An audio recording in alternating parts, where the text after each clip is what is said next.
கேது தசையை பற்றி சொன்னாங்க. கேது வந்து வெட்டுறது, சுருக்கிறது, அந்த மாதிரியான பாயிண்ட்டு. சார், ராகு தசையில் யோகத்தை மட்டுமே பண்ணக்கூடிய ராகு உண்டு. ஆனால் கேது தசையில் நீங்கள் வந்து அதாவது சுக்கிரன்னு சொன்னோம்னா சுக்கிரன் தான் காரகத்துவம். ஹவுஸ் ஹோல்டு திங்கு டிவி, அதில் வர்ற ப்ரோக்ராம் சந்திரனாக இருக்கலாம், செவ்வாயாக இருக்கலாம், சனியாக இருக்கலாம், ராகுவாக இருக்கலாம், எதுவாக வேணாலும் இருக்கலாம். அதில் ப்ரோக்ராமு நம்ம கண்ணால் பார்க்குறோம்.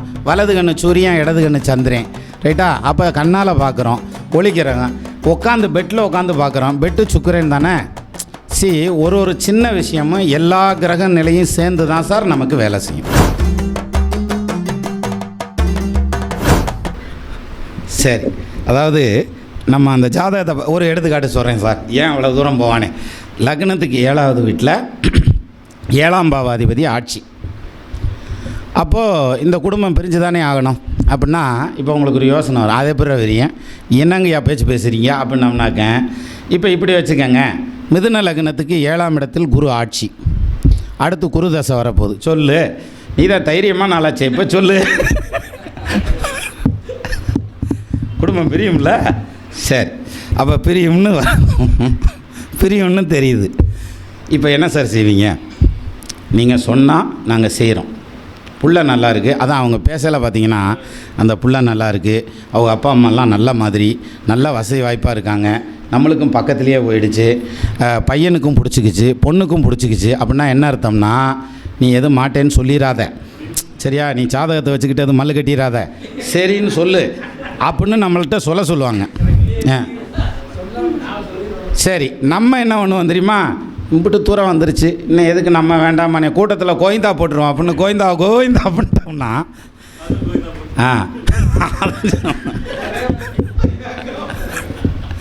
அப்போது அது பண்ணக்கூடாது. சரி, இப்போ இது நமக்கு தெரியுது, இப்படி பிடிங்கிட்டு போயிடும் அப்படிங்கிறது தெரியுது. அப்போ இதை எப்படி சார் ஹேண்டில் பண்ணுறது? அவங்கள்ட்ட சொல்லணும்ல. நீங்கள் சொல்லி பாருங்கள், கேட்டுருவாங்களான்னு பார்ப்போம். இந்த பையன் ஜோசியம் கொஞ்சம் தெளிவாக படிக்கலையாட்டிருக்குது, இன்னும் கொஞ்சம் கவனமாக படிச்சுக்கப்பா நீ அப்படின்னு சொல்லிட்டு போவான். சிலர் வந்து சரிங்க பரவாயில்லைங்க கொடுங்கன்னு வாங்கிட்டு போயிடுவாங்க. அதுக்கப்புறம் அடுத்த ஜோசியர்னு போய் யார் சரின்னு சொல்கிறாங்களோ அந்த இடத்துல நிறுத்திடுவாங்க. சும்மா பார்த்தா அப்படித்தான் இருக்கான், அதான் இருந்தாலும் சரின்ட்டான்ல, விடு இவனும் பெரிய ஜோசியர் தான் அப்படின்னு சொல்லி அப்படி முடிச்சுக்கிடுவாங்க. சரிங்களா? இன்னும் நிறைய காமெடி நடக்கும் ஜோசியத்தில். அதாவது ரொம்ப சீரியஸாலாம் பார்க்கக்கூடாது. ஜாதகம் பார்க்குறது வந்து அவங்க வரையிலேயே வந்து சோகமயமாக வருவாங்க. நம்மால் என்ன பண்ணுவார்னா வீராப்பாக உட்காந்துருவார். என்ன காரணம்னா, நம்மளுக்கு தெரியாத என்னத்தையும் கேட்டுறக்கூடாது. இப்படி ஒரு சிக்கல் இருக்குல்ல. அப்பா கூட பிறந்தது எத்தனை பேர்? ஏண்டா எதுவும் உங்கள் அப்பா தப்பு பண்ணிட்டாரா? தாத்தேன், நீங்கள் என்னைய வச்சு என்னமும் கண்டுபிடிக்கிறீங்களா? சாஸ்திரத்தை கெடுக்கிறது சகோதர பாவம். சரிங்களா? அதாவது இதில் சொல்லுவாங்க, எழுதி வச்சு சொல்கிறாங்க, பானிஸ் எழுதி வைக்கிறாங்க, அதை பண்ணுறாங்க இதை பண்ணுறாங்க. நீ எதை வேணாலும் எழுதி வைராசா. எப்போ கல்யாணம் நடக்கும்னு சொல்லு, எப்போ தொழில் நல்லா இருக்குன்னு சொல்லு, எப்போ சொத்து வாங்குன்னு சொல்லு. அது நடந்ததுன்னு வைங்களேன், எத்தனை மணி ஆனாலும் உங்கள் வீட்டு கதவை தட்டிடுவாங்க. சரியா? அவர் எத்தனை பேர் கூட பிறந்தா என்ன? கூட பிறந்த எத்தனை பேர் சொன்னாங்கன்னா 4 பேர் பிறக்கணும்னு நான் சொல்லுவேன். 2 தானே இருக்குது அப்படின்னு சொன்னாங்கன்னா அது ஒரு புருஷன்ட்ட கட்டுன 2. இது கரெக்டான கேள்வி. 4 பேர் இருக்காங்க, 2 தான் இருக்குது, இன்னும் 2 பக்கத்து தெருவில் இருக்குது. உனக்கு தெரியும்?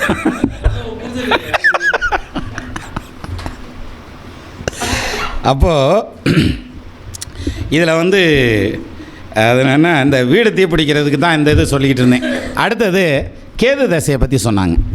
கேது வந்து வெட்டுறது, சுருக்கிறது, அந்த மாதிரியான பாயிண்ட்டு. சார், ராகு தசையில் யோகத்தை மட்டுமே பண்ணக்கூடிய ராகு உண்டு. ஆனால் கேது தசையில் யோகத்தையெல்லாம் கொடுக்கும். கண்டிப்பாக எங்கேனையா ஒரு பக்கம் சுளுக்கு எடுத்துரும். அது வந்து எமோஷனல் டார்ச்சராக இருக்கலாம், ஃபைனான்ஷியல் டார்ச்சராக இருக்கலாம், அல்லது வந்து ஃபிசிக்கல் டார்ச்சராக இருக்கலாம், உடம்பு ரீதியான தொல்லையாக இருக்கலாம். இந்த ஃபேமிலி 5வதா இதோ கேது முடிச்சுட்டு வந்து ஜோசியரை டார்ச்சர் பண்ணுவான்.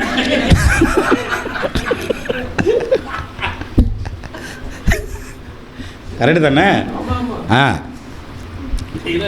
அவர்கிட்ட ஜாதகம் பார்த்தா அந்த 100 ரூபா வாங்குறதுக்குள்ளே பிரசவம் பார்த்த மாதிரி ஆயிரும்.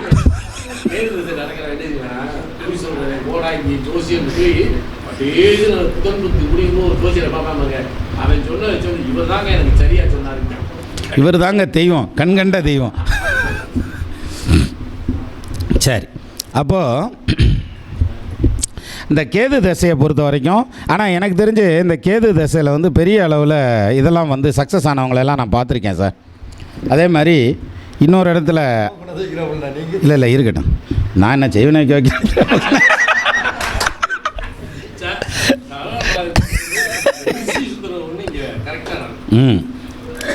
நம்ம ஊரை சுற்றிட்டு இருக்கோம், அவர் திருஷ்டி சுற்றுறார் சார். நீங்கள் மதுரையிலேருந்து வந்திருக்கீங்கள. சரி, இப்போ ஐயாவை பற்றி நான் சொல்லணும். ஒரு இடத்துல என் மகன் நான் ஒரு வார்த்தை சொன்னேன்னா அவனை பெரிய கேமராமேன் ஆக்கியிருப்பேன். ஆனால் நான் யாருக்கிட்டே ரெக்கமெண்டேஷனுக்கு போக மாட்டேன். இதுக்காகத்தான் யாரும் ஜோசியம் படிக்காதீங்கன்னு வீட்டில் சொல்கிறாங்க. ஏன்னா நீ படித்து ஒரு புரோசனம் இல்லை. படிக்காமல் இருந்தால் கூட சேர்த்து விட்டுருப்பாரு. இல்லை, அதைத்தான் சொல்கிறேன்.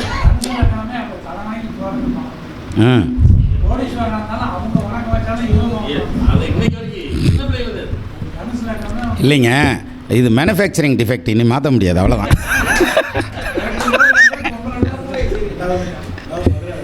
மதுரை வேறு. கடப்பாரு கம்பியை நட்டு வச்ச மாதிரி தாப்பா இருப்போம் நாங்கள் அப்படின்ன மாதிரி.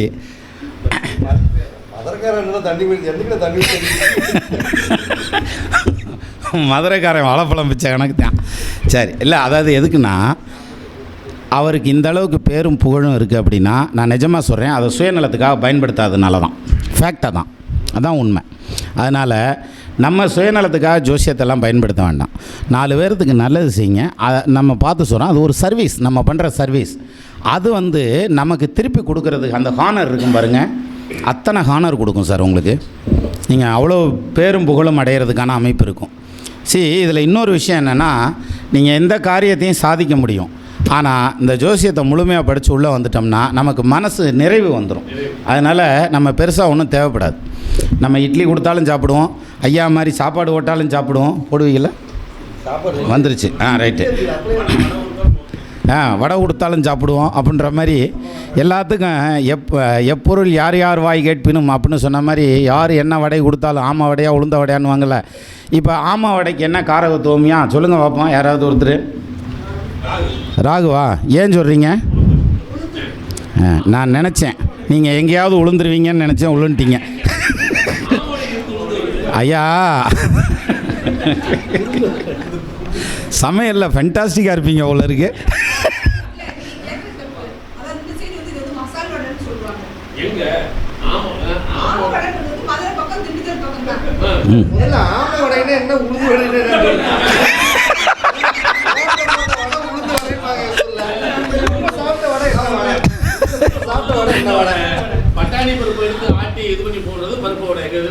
பருப்பு வடை, ஆமை வடை, வேறு என்ன வடை இப்போ சாப்பிட்டோமே, இந்த அசா போட்ட மாதிரி சாப்பிட்டோம்ல, மசால் வடை. இல்லை, இந்த மசால் வடைக்கு இதை வச்சு ஒரு உருட்டு உருட்டிடுவோம். மசால் வடைங்கிறது இந்த பாரதியார் வந்து பாண்டிச்சேரியில் இருந்தாராம். அங்கே மசால் வடை இல்லை, சொல்கிறேன் கேளுங்க. அவர் ஈவினிங் டைமில் ஏதாவது பலகாரம் கொண்டு வந்து கொடுக்கட்டுமா அப்படின்னு கேட்டிருக்காங்க. கொண்டுட்டு வாங்கன்னாராம். என்ன பலகாரம் சாப்பிட்றீங்க? வீர பலகாரம் கொண்டு வாங்கினாங்களாம். அது என்னது வீர பலகாரம் அப்படின்னா, கடிச்சா கட்டுக்கு முடுக்குன்னு சவுண்டு வரணும். முறுக்கு சீடை இதெல்லாம் சவுண்டு வரும் இல்லையா? இப்போ குலோப்ஜான் உளுந்த வடையெல்லாம் சாப்பிட்டு பாருங்கள், சத்தம் வெளியே வரும்ன்றீங்க, ஒன்றுமே வராது. அப்படி கம்முன்னு சாப்பிட்ருவாங்க, சத்தம் இல்லாமல் சாப்பிட்ருவாங்க. இது வந்து மென்மையான பலகாரம். அப்போ இந்த செவ்வாய் வலுத்து இருந்ததுனால் ஆமை வடை மசால் வடை விரும்பி பருப்பு வடை விரும்பி சாப்பிடுவார்கள் அப்படின்னு சொல்லலாம். சரி, இந்த உளுந்த வடை யாருக்கு பிடிக்கும் சொல்லுங்கள் பார்ப்போம். உளுந்த வடை குண்டாக தானே இருக்குது. அப்போ குரு வலுவாக இருந்ததுன்னா அவங்க உளுந்த வடை விரும்பி சாப்பிடுவாங்க.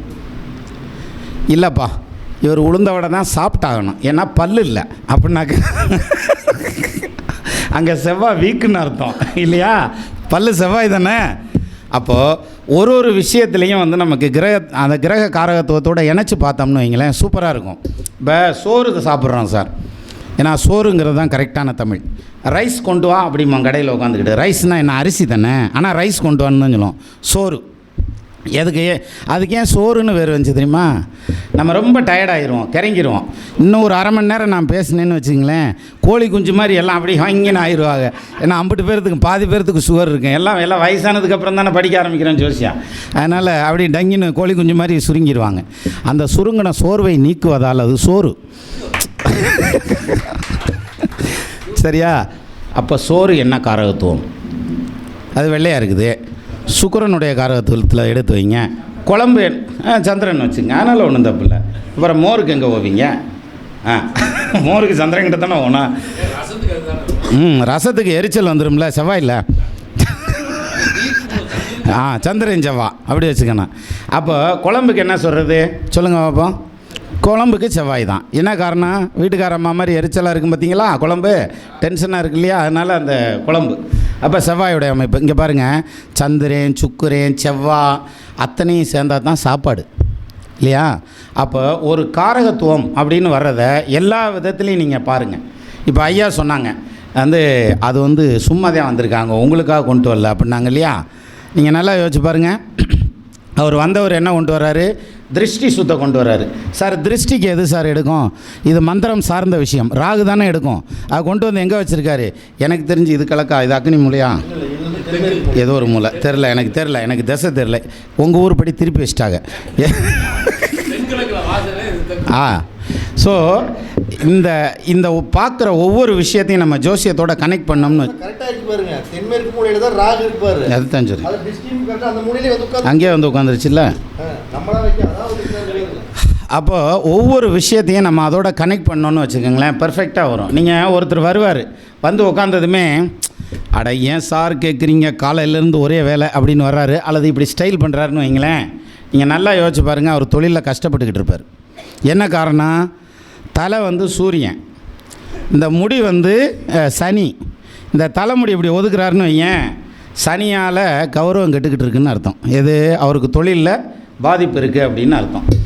அப்போது ஒரு ஜோசியாரன் முன்னால் தலையை கூட சொரியக்கூடாது, நல்லா ஞாபகம் வச்சுக்கோங்க. சரியா? இப்போ 2 பேர் கையை கட்டிட்டு நிற்கிறாங்க. அங்கே 2 பேருக்குமே படிப்பு தெளிவு இருக்காது. படிச்சிருந்தாலும் அவங்க அந்த லைன்லேயே இருக்க மாட்டாங்க. அதாவது கணேஷ் எடுத்துட்டாப்புல, அவரை விட்டுருங்க, அதுக்கு அடுத்தவரை வச்சுக்குவோம். லோகநாதன் இல்லை சொல்கிறேன். என்ன காரணம்? அதுக்கு ஒரு காரணம் சொல்லணும்ல, ஏதாவது கனெக்ட் பண்ணணும்ல. கை எதை குறிக்குது சார்? 3ஆம் இடம் புதன், எல்லாம் கை தானே. கையை கட்டிட்டார், புதன் சுருண்டார் சார். சரியா? அப்போ ஒன்றும் படிச்சிருக்க முடியாது. படிச்சிருந்தா அவர் அந்த தொழிலில் இருக்க மாட்டார். சரி, அவர் 2 கையும் கட்டியிருக்கார் இல்லையா, புதன் தானே. அப்போ புதன்னா ஜோசியம் தானே சார்.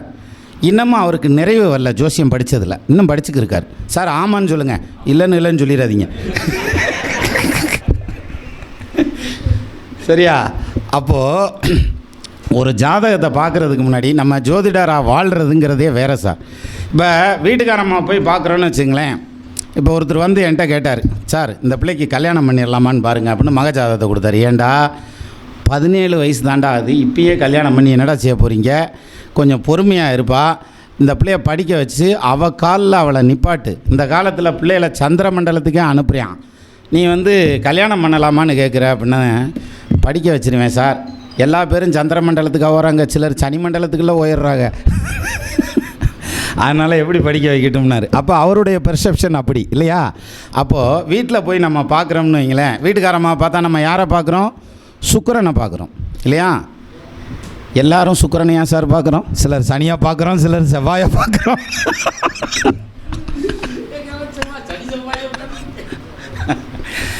அது மாதிரி அப்போ ஒரு சின்ன விஷயத்துங்க சார், ஒன்றும் இல்லை, டிவி பார்க்குறோம், அது என்ன காரகத்துவம் சார்? நீங்கள் அதாவது சுக்கிரன்னு சொன்னோம்னா சுக்கிரன் தான் காரகத்துவம். Household thing TV. அதில் வர்ற ப்ரோக்ராம் சந்திரனாக இருக்கலாம், செவ்வாயாக இருக்கலாம், சனியாக இருக்கலாம், ராகுவாக இருக்கலாம், எதுவாக வேணாலும் இருக்கலாம். அதில் ப்ரோக்ராமு நம்ம கண்ணால் பார்க்குறோம். வலது கண்ணு சூரியன், இடது கண்ணு சந்திரன், ரைட்டா? அப்போ கண்ணால் பார்க்குறோம், ஒளிக்கிறோங்க.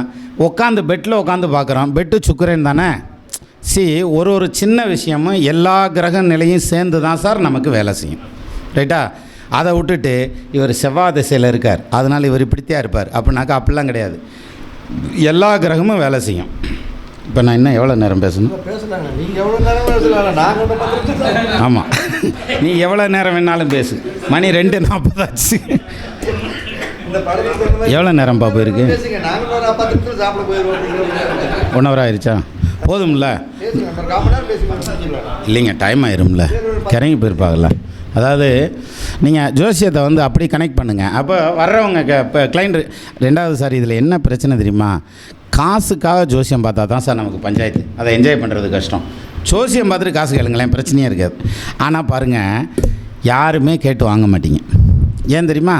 நமக்கு வாய் வராது. நம்ம தான் வந்து அந்த குருவுடைய ஆதிபத்தியத்துக்குள்ளே வந்துடுறோம் இல்லையா? அதனால் யாருங்க நீங்கள் பார்த்து கொடுங்க அப்படின்னாக்க, நீங்கள் கொடுக்குறத கொடுங்க அப்படின்னா, அவர் நம்மகிட்ட வர்றதுக்கு முன்னாடி ஜோசியம் எம்ஏ 4 வாட்டியாக படிச்சுட்டு வந்திருக்காரு.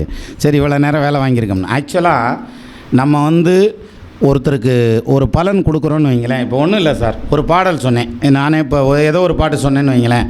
அந்த பாட்டு எப்படி சார் அங்கே காப்பி பண்ணி இங்கே பேஸ்ட் பண்ணால் பேஸ்ட் ஆகிருமா? இல்லை. அப்போ எத்தனை தடவை படித்து பார்க்கணும், எழுதி பார்க்கணும், சொல்லி பார்க்கணும்.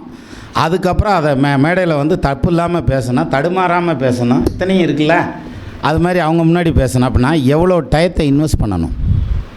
சரியா? வித்துவான் விடாமல் கத்துவான், ஊரெங்கும் சுற்றுவான் அப்படின்னு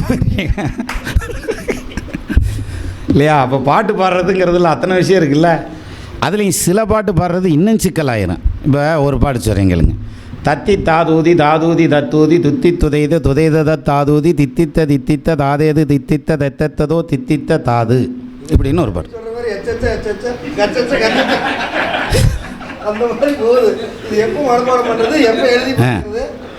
ஆனால் இது தமிழ் பாட்டு தான். அப்போ எத்தனை தடவையாக படித்து பார்க்குறது, எத்தனை தடவை எழுதி பார்க்குறது? அப்போது ஜோதிடம்ங்கிறது நம்ம பொறுமையாக மூவ் பண்ணணும். இப்போ நம்ம மக்கள் எப்படின்னா, சார் சொன்னார், இந்த வீடியோ வந்து இப்போது வியூ போகிறதுங்கிறது ரொம்ப சிரமமாக இருக்குது அப்படின்னு. ஆனால் ஷார்ட்ஸ் பாருங்கள், அதுலேயும் ஒரு பொம்பளை பிள்ளை ஆடிச்சுன்னு வைங்க, இல்லை ஒரு சினிமா பாட்டை போட்டு ஆடிட்டாங்கன்னு வைங்க, திடுன்னு ஓடுது அந்த ஷார்ட், அவ்வளோ வேகமாக ஓடுது. அது என்ன காரணம்? இம்மிடியேட்டாக தெரிஞ்சுக்கணும் சார் எல்லாமே. இப்போ நம்ம வரையிலுமே ஜோசியமே அப்படித்தான். உடனடி ஒரே நாளில் ஜோதிடர் ஆவது எப்படி, அப்படி ஒரு கிளாஸ் போடுங்க. அரை நாளில் ஜோதிடர் ஆவது எப்படி, அரை மணி நேரத்தில் ஜோசியர் ஆகுது.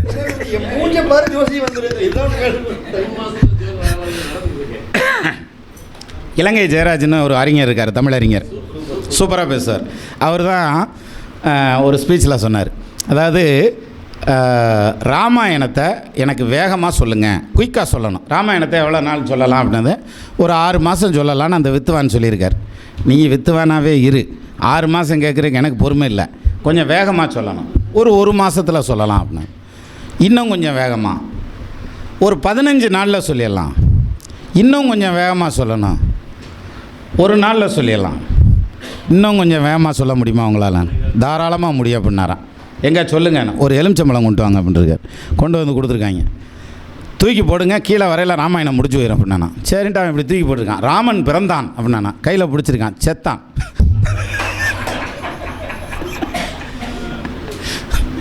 அவ்வளோதான், ராமாயணம் முடிஞ்சு இல்லையா? ராமாவதாரமே முடிஞ்சு. அது மாதிரி இந்த குயிக்காக படிக்கணும்னா இப்படி தான் படிக்க முடியும். அப்போ ஜோதிடம்ங்கிறது ஒரு பெரிய கடல் சார். நம்ம படிக்க அவ்வளோ இன்ட்ரெஸ்ட்டாக இருக்கும், நம்ம தெரிஞ்சுக்காத விஷயம். அதான் நான் சொன்னேன் பாருங்கள், 10ஆம் இடத்ததிபதி ஆட்சி ஆனால் எப்படி இருக்கும் அந்த ஜாதகம்? தொழிலில் பிரமாதமாக வருவார், யோகமாக இருப்பார். ரைட்டா? கரெக்டு தானே? 10க்கு அதிபன் ஆட்சி உச்சம் பரிவாய்ச்சி வரும் கேந்திரமாய் வித்தைக்குரிய தானமுடு விலங்கு முதைய தலைமதனை புத்திரர் கிரையும் கவிமாலும் புகுந்து காணின் தனவானாம், பணக்காரன். சரியா? நல்ல தொழில் பண்ணுவான். ஆனால் 10க்கு அதிபதி ஆட்சியாக இருக்கும், அவன் ஒரு ஹோட்டல் கடையில் புரோட்டா வீசிக்கிட்டு இருப்பான். என்ன காரணம்னு பாருங்க சார். 4 கிரகம் ஆட்சியாக இருக்கும், 5 கிரகம் ஆட்சியாக இருக்கும் சார், சாதாரண வேலையில் இருப்பான் சார்.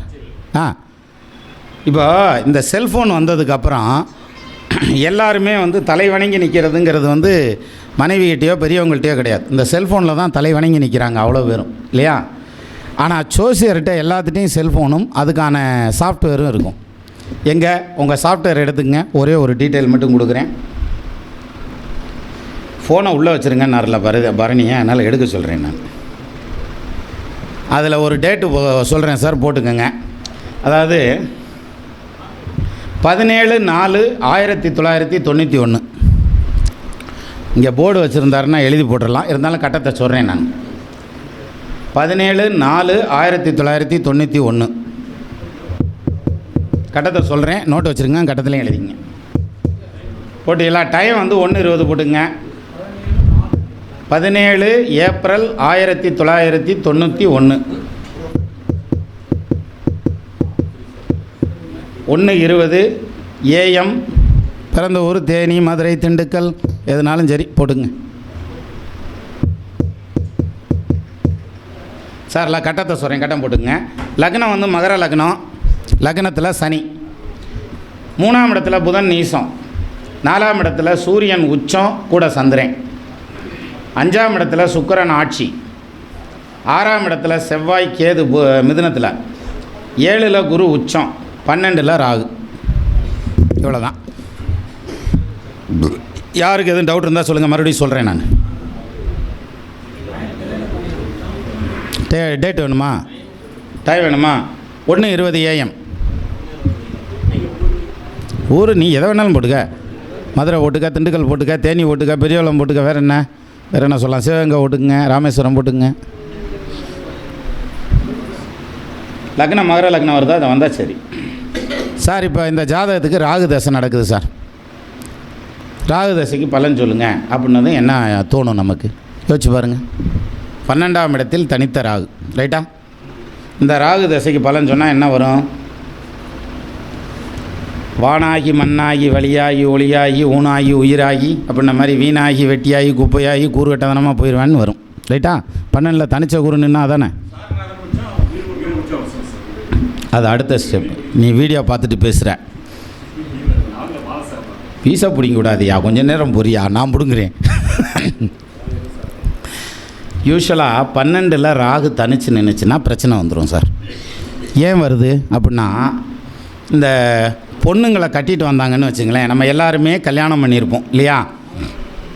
பிள்ளைய வீட்டுக்கு புதுசாக வந்ததுன்னு வச்சுக்கோங்களேன், அந்த கல்யாணம் ஆன புதுசில் பாருங்கள், நம்ம வீட்டிலேருந்து எதையும் எடுத்து கொண்டு போய் அவங்க அப்பா மூட்டில் கொடுக்குறாளோ, சிலுவாட்டு காசு சேர்த்து கொண்டு போய் எதுவும் அவங்க அப்பா மூட்டில் கொடுக்குறாளோ அப்படிங்கிற சந்தேகம் எல்லா குடும்பத்துலேயும் வரும். சரிங்களா? எல்லா குடும்பத்துலேயும் வரும். வராமல் இருந்துச்சுன்னா அது குடும்பமே இல்லை. ஆமாம். ஆனால் அதே இது ஒரு ஸ்டேஜுக்கு அப்புறம் பாருங்கள், அந்த மனைவி சொல்கிறது தான் நம்ம கேட்போம் இல்லையா? அந்த மாதிரி ஆயிரும். வேறு வழி கேட்குற மாதிரி நடிப்போம், அப்படியே வச்சுக்கலாம்ல. இதுவும் கரெக்டு தானே? சரி. அப்போது இந்த 12ஆம் இடம்ங்கிறது எதை குறிக்குதுன்னா, மனைவிங்கிற ஸ்தானம் வந்து எந்த அளவுக்கு வந்து நம்மளோட ஒத்து போகுங்கிறது அந்த 12ஆம் இடம். இல்லற சுகம் அடிபட்டு போச்சுன்னா, வாங்கய்யா கரெக்டாக சாப்பாட்டத்துக்கு வந்திருக்கீங்க. நீங்கள் வரட்டு முன்னே நான் பேசிக்கிட்டே இழுத்தேன், ஏன்னா சாப்பாடு தீர்ந்து போயிடும். அப்போது இந்த 12ஆம் இடம் அடி வாங்குச்சுன்னா, 12ஆம் இடத்துல தனிச்சராகு, 2ஆம் இடத்துல தனிச்சராகு நினச்சின்னா குடும்பம் வந்து ராகு தசையில் அடி வாங்கும் சார், பிரிஞ்சிடுவாங்க. ஆனால் இந்த ஜாதகம் கோடீஸ்வரன். எப்படி கோடீஸ்வரன்? இவங்க 2 பேரும் 2 வாக்கில் 2 பதில் சொன்னாங்க. ஒன்று வந்து ராகுவுக்கு வீடு கொடுத்த கிரகம் உச்சமாக இருக்கான்னு பாருங்கள், அதில் பாருங்கள் உச்சமாக இருக்கும். ராகுக்கு நட்சத்திர ஜாரம் கொடுத்த கிரகம் உச்சமாக இருக்கான்னு பாருங்கள், அதுவும் உச்சமாக இருக்கா? இவனை ராகு அசைக்கவே முடியாது. இன்னும் சொல்லணுன்னா செல்வாக்கை கொடுத்து பெரிய அளவில் சம்பாத்தியத்தை கொடுத்தணும். நான் சொல்கிறது சின்ன சம்பாத்தியம் இல்லை, 10-100 கோடி ரூபா சம்பாதிச்சிருக்கான்.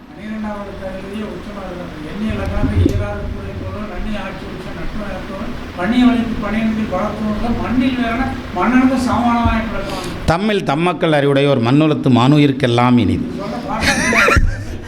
கரெக்ட் கரெக்டு, நல்லா இருக்குங்க. அதனால தான் அதுக்கேற்ற குரல் சொன்னேன் நான். பர்ஃபெக்ட். ஜாதக பல்லவம்னு ஒரு நூல், ஐயா சொன்ன பாட்டு இதில் இருக்கும், சரஸ்வதி மகாலில் இருக்கும். சரி, இப்போ யோசிச்சு பாருங்கள், இந்த 12ஆம் இடத்துல ராகு இருந்தால் கெடுக்கும்னு நம்ம படித்து வச்சுருப்போம் இல்லையா? ஆனால் 12ஆம் இடத்துல ராகு இருந்து இவன் கோடீஸ்வரனாக இருக்கான், சாதாரண ஆளாக இருந்து கோடீஸ்வரனாக மாறுறான். அப்போ பாருங்கள், இந்த 12ஆம் இடத்தில் ராகு இருந்தால் கெட்டு போயிரும்னு எடுத்துகிட்டு போய் எல்லா ஜாதகத்துலையும் வச்சா பொருந்தாது, சரியா? அதே இது இவன் கோடீஸ்வரனாக இருப்பான்னு எல்லா ஜாதகத்துக்கும் கொண்டு போனால் அங்கேயும் பொருந்தாது. இப்போ நீ என்னதான் சொல்கிற அப்படின்னா, நீ எந்த முடிவுக்கும் வந்துடக்கூடாது.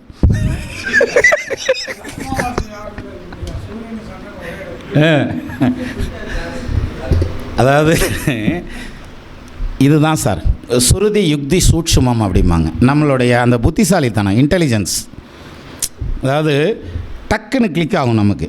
நேற்று ஒரு நண்பர் வந்து ஒரு ஐயா பேசுகிறாங்க. எவ்வளோ தெரியுங்களா? ஒரு 75 வயசு இருக்குமா சந்தானத்துக்கு, பூத்தாம்பட்டி சந்தானன்னு 16 வருஷத்துக்கு மேலே குருப்பெயர்ச்சி யாகம் நடத்தினவர். இன்னும் நடத்திக்கிட்டு இருக்காரு. ஒவ்வொரு யாகத்துக்கு என்னை கூப்பிடுவார், நானும் போய் பேசிட்டு வருவேன். அப்போது 16 வருஷம் முடிஞ்சு 17ஆவது வருஷம் தாண்டி போயிட்டுருக்காரு. இப்போ 75 வயசுக்கு மேலே இருக்கும் அவருக்கு. அவர் மகன் தான் கூட்டிகிட்டே வந்தார் நேற்று மீட்டிங்க்கு. அவர் ஒரு ஜாதகத்தை போட்டு, இந்த ஜாதகத்துக்கு இந்த தோஷம் இருக்குது, கல்யாணம் ஆகலை, இந்த கல்யாணத்துக்கு திருநாகேஸ்வரம் போயிட்டு வரணும், திருச்செந்தூர் போயிட்டு வரணும், இது போயிட்டு வந்தால் கல்யாணம் நடக்கும்னு சொல்கிறார். அவர் வயசில் பாதி கூட இல்லை ஒருத்தர். அவர் எந்திரிச்சு வந்தார் வேகமாக, அந்த மீட்டிங்கில் உட்காந்துருக்கார். எந்திரிச்சு வந்து நேராக நின்றுட்டார். இது இப்படி இருக்குங்கய்யா, இது இப்படி இருக்குங்கய்யா, இதுக்கு வந்து குருவாயூரில் அது பக்கத்தில் ஏதோ ஒரு கோயில் சொன்னார், அந்த கோயில் போனால்தான் கல்யாணம் ஆகும், இல்லாட்டி கல்யாணம் நடக்காது அப்படின்னாரு. பார்த்துங்க, அடக்கம் அமரருள் உய்க்கும், அடங்காமை ஆறுருள் உய்த்து விடுங்கிறது அங்கே தான் பார்த்தேன். அப்போது நான் கேட்டேன், அவர் ஒன்றும் பேசலை. அப்படிங்களா, சரிங்கன்ட்டார். ஏன்னா எப்பயுமே அதனை கெட்டாலும் மேன்மக்களே சங்கு சுட்டாலும் வெண்மை தரும் இல்லையா? அது வந்து சிலர் வந்து விட்டுருவாங்க, அப்படியா ரைட்ப்பா பரவாயில்ல பண்ணுறாங்க. அதே மாதிரி அவரும் பெருந்தன்மையாக விட்டார். எத்தனை ஜோசியரை உருவாக்கணும் தெரியுங்களா? அதனால் அவர் பெருசாலாம் வாயாடல. சரிப்பா அது ரைட் அப்படியே கூட பண்ணலாம் அப்படின்ட்டார். அப்புறம் நான் கேட்டேன் அவர்கிட்ட, சார் நீங்கள் சொன்னது கரெக்டு, குருவாயூர் போனோம், நீங்கள் அந்த கோயிலை பற்றி எங்களுக்கெல்லாம் தெரியலை, நீங்கள் எப்படி தெரிஞ்சுக்கிட்டீங்க அப்படின்னே. இல்லை அது எனக்கு தெரியும். எப்படி தெரியும்? எந்த புஸ்தகத்தில் படிச்சிங்கண்ணே? அந்த புஸ்தகத்தை சொல்கிறேன் அப்புறம் அப்படின்னாரு. அப்புறம் அவராக என்னன்னாரு, நான் எந்த புக்லேயும் படிக்கலை அப்படின்னாரு. அப்புறம் எப்படி சொன்னீங்க நீங்கள் அப்படின்னு? எனக்கு மனசில் தோணுச்சு நான் சொன்னேன் அப்படின்னாரு. அதே மனசில் தான் அவருக்கும் தோணியிருக்குது. சரியா? இன்னொருத்தருக்கும் அதே மனசில் தான் தோணியிருக்கு. இப்போ இதுதான் சார் மேட்ரு. நம்ம மனசில் என்ன ஃப்ளாஷ் அடிக்குதோ அதை அப்படியே தூக்கி முன்னால் வச்சோம்னா கரெக்டாக வந்துடும், பர்ஃபெக்டாக வந்துடும். இது யார் கொடுக்கணும்? சேந்தனை கந்தனை செங்கோட்டு வெற்பனை செந்தமிழ் நூல்வெறி தோனை விலங்கு வள்ளி காந்தனை கந்த கடம்பனை கார்மையில் வாகனனை சாந்துணை போதும் மறவாதவர்க்கு ஒரு தாழ்வில்லையே. முருகப்பெருமானை கெட்டியாக பிடிச்சா கண்டிப்பாக ஜோசியம் வந்துடும்.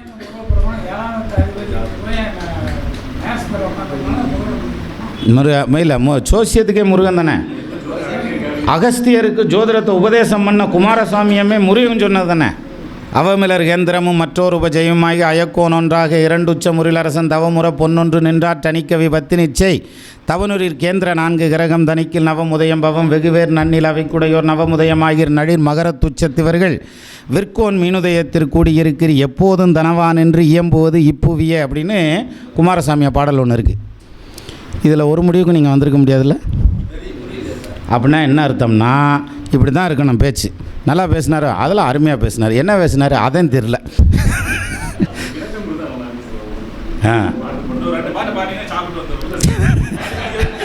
இந்த ஸ்டூலை தூக்கி ஓரமாக போடுறோம், அங்கே நின்று பாடிக்கிட்டு நாங்கள் இங்கே உட்காந்து சாப்பிட்டுக்கிறோம். சரி, இது அவர் அண்ணனுடைய வேண்டுகோளை ஏற்று மறுபடியும் ஒரு 10 நிமிஷத்துக்கு 15 நிமிஷம் உருட்டியிருக்கேன். சரியா? போதும், ரொம்ப டயர்டாகிடுவாங்க எல்லோரும். அதனால் இந்த மீட்டிங்க்கு நான் வந்தது எதுக்காகன்னா, இந்த ஜோதிடர்கள்ங்கிறது குருவுடைய ஆதிபத்தியம். குரு ஸ்ட்ராங்காக இருந்தால் தான் ஜோசியர் ஆக முடியும் இல்லைங்களா? புதன் ஸ்ட்ராங்காக இருக்கிறது படிக்கிறது கொள்றதுங்கிறது. குரு ஸ்ட்ராங்காக இருக்கணும். அப்போ குரு ஸ்ட்ராங்காக இருந்தால் ஜோசியர். இப்போ இங்கே இத்தனை ஜோசியர் உட்காந்துருக்கீங்க, இத்தனை குருமார்களும் இத்தனை குருவும் என்னைய பார்க்குறாங்க. சரியா? அதே மாதிரி நீங்கள் வந்திருக்கீங்களா, உங்கள் ஒவ்வொருத்தரையும் எல்லோரும் பார்க்குறாங்களா, எத்தனை குருவுடைய பார்வை உங்கள் மேலே படுது பாருங்கள். நிச்சயமாக பிரைட்ஃபுல் எதிர்காலம் இருக்கும். ஒரு மீட்டிங் அட்டன் பண்ணலையும் அதே மாதிரி அட்டன் பண்ணுங்கள், சந்தேகங்களை நிவர்த்தி பண்ணுங்கள்.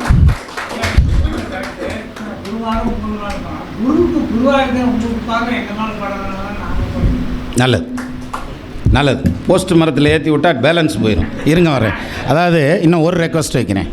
ஒவ்வொரு மாதமும் மீட்டிங்னு வர்றது வந்தது, ஐயா அவர்கள் பேசுவார்கள், இந்த ஐயா அவர்கள் பேசுவார்கள் அப்படின்னு சொல்லி ஏற்றி விட்டு பேசிவிட்டு சரி ரைட்டு பெறப்படுங்க சாப்பிட்டு கிளம்பிடுங்கன்றார். அதெல்லாம் பண்ணக்கூடாது. இப்போ நெக்ஸ்ட்டு மீட்டிங் எப்படி வைக்கிறீங்கன்னா, மைக்கை அவங்க கையில் விடுங்க, ஒரு மைக்கை கேள்வி கேட்க சொல்லுங்கள். சரியா? கேள்வி கேட்க சொல்லுங்கள். அவங்க கேட்க மாட்டாங்க, ஏன்னா மைக்கை பார்த்தா பேச்சு வராது. இல்லை அதுக்காக இல்லை, மைக்கு கைக்கு வந்துருச்சுன்னா நீங்கள் பேச ஆரம்பிச்சிங்கன்னா அதில் ஒரு ட்ரைனிங் வரும். எல்லோரும் நம்மளை பார்க்குறாங்க. ஏன்னா இங்கே மேடையில் வந்தால் பேச வராது சார் நிறைய பேருக்கு. என்ன காரணம்? அம்பிட்டு போயிலும் குருன்னு என்னையவே பார்க்குறாங்க அப்படின்ற மாதிரி. அதனால் பேச்சு வராது. அதனால் நம்ம இந்த ட்ரைனிங் ஆகிறது ப்ளஸ் வந்து நீங்கள் வர்றீங்க இல்லையா, வரையில் உங்கள் டவுட் எவ்வளோ டவுட் இருக்குங்களா, அந்த டவுட்டை கேட்கணும். அது வந்து ஒரு பொது வெளியில் வச்சு கேட்டோம்னா அந்த பதிலை வந்து இப்போ ஐயாட்டெல்லாம் வந்து இதெல்லாம் தோண்ட தோண்ட சுரக்கும். தொட்டனை தூரும் மணற்கேணி மாந்தருக்கு கற்றனை தூரும் அறிவு இல்லையா? அப்போ இவங்களெல்லாம் சும்மா விடக்கூடாது. வந்த வேலையை வாங்க வேணாமா? இப்போ நான் வந்திருந்தேன்னா இப்போ அவருக்கு இந்த மாதிரி கேள்வி பதில் இருந்துச்சுன்னா எம்பிட்டு கேள்வி கேட்டிருப்பேன் தெரியுமா? மைக்கே இல்லாமல் நிறைய தடவை இடைஞ்சல் பண்ணிட்டேன் நான் அவரை. அதனால் மைக் மட்டும் கையில் விடுங்க. நெக்ஸ்ட் டைம் நம்ம மக்கள் கிளப்புன்னு கிளப்புவாங்க. அது ஒரு கலந்துரையாடலாகவும் இருக்கும், பிரமாதமாக இருக்கும். இது என்னுடைய தாழ்மையான கருத்து. ப்ளஸ்ஸு ஆமாம், ப்ளஸ் வந்து சரவணபவா ஜோதிட அறிவாலயத்தினுடைய துண்டோட இல்லையா? ஆமாம்,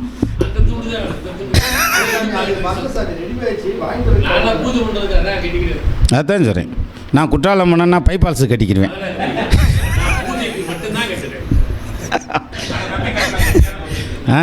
பிடிங்கிட்டு போகாது. எனவே இந்த மீட்டிங்கு தீபாவளி அன்னைக்கு என்னை கூப்பிட்டு விட்டாருப்பா. உங்கால் பண்ண அநியாயம் இருந்து தீபாவளி அன்னைக்கு கூப்பிட்றாரு ஜூம் மீட்டிங்கில் பேசுகிறதுக்கு.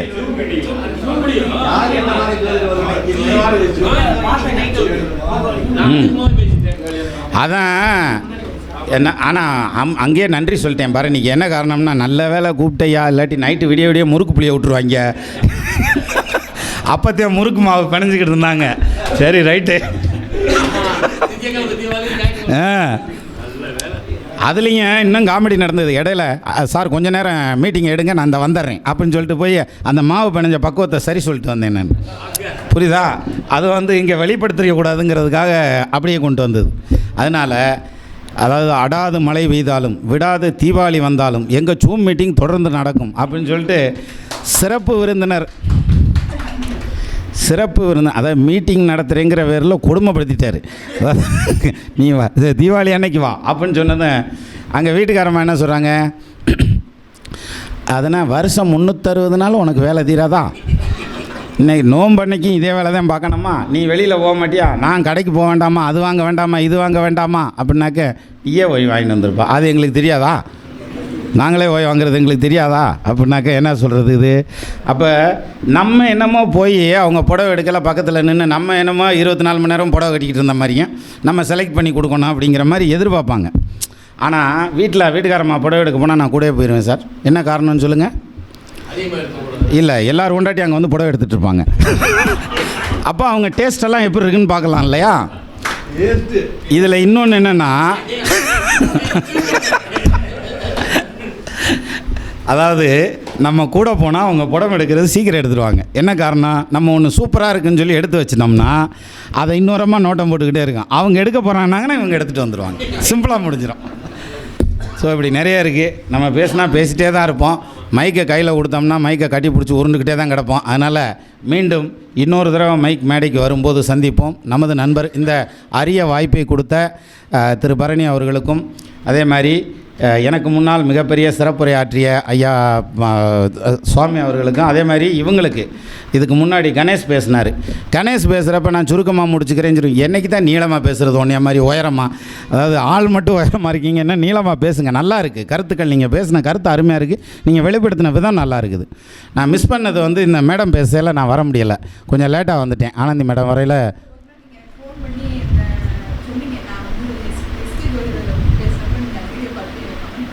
ஆமாம் நல்லா இருந்துச்சு. நிஜமாலுமே நல்லா இருந்துச்சுமா.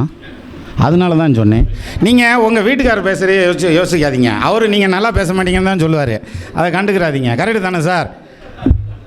ஏன்னா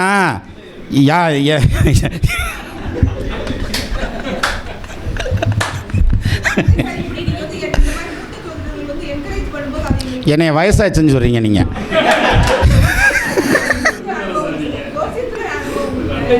அப்படி இல்லைம்மா, அப்படி இல்லை. அதாவது கற்றாரை காமுறுவர், நற்றாமரை குளத்தில் நல்லெண்ணம் சார்ந்தார் போர் கற்றாரை காமுறுவர். நம்மளை வேறு யாரும் பாராட்ட மாட்டாங்க. யாராவது ஆற்றாகலான்னு பார்க்கலான்னு நம்மளே ஆட்டிட வேண்டியதான். சரியா? ஆனால் நல்லா பேசுனீங்க.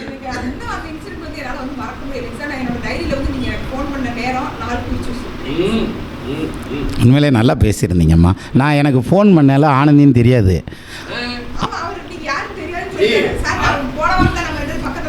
அவள் சொன்னதுக்கப்புறம் தான் எனக்கு தெரிஞ்சிச்சு. இல்லை நான் வந்து அங்கே இந்த யூடியூப்பில் பார்க்கல, எனக்கு இந்த பொண்ணு தானே அடையாளம் பண்ண முடியல. அதுக்கப்புறம் ஃபோன் பண்ணேன். இப்போ ஃபோன் பண்ணி நல்லா இருக்குமான்னு சொல்கிறதுக்காக ஃபோன் பண்ணேன்.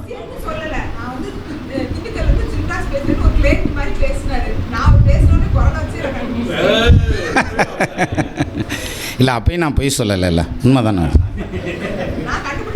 சரி சரி, நீங்கள் ஜோசியருமா? ஓகே, ஐயா எந்திரிச்சிட்டாரு. ஆகவே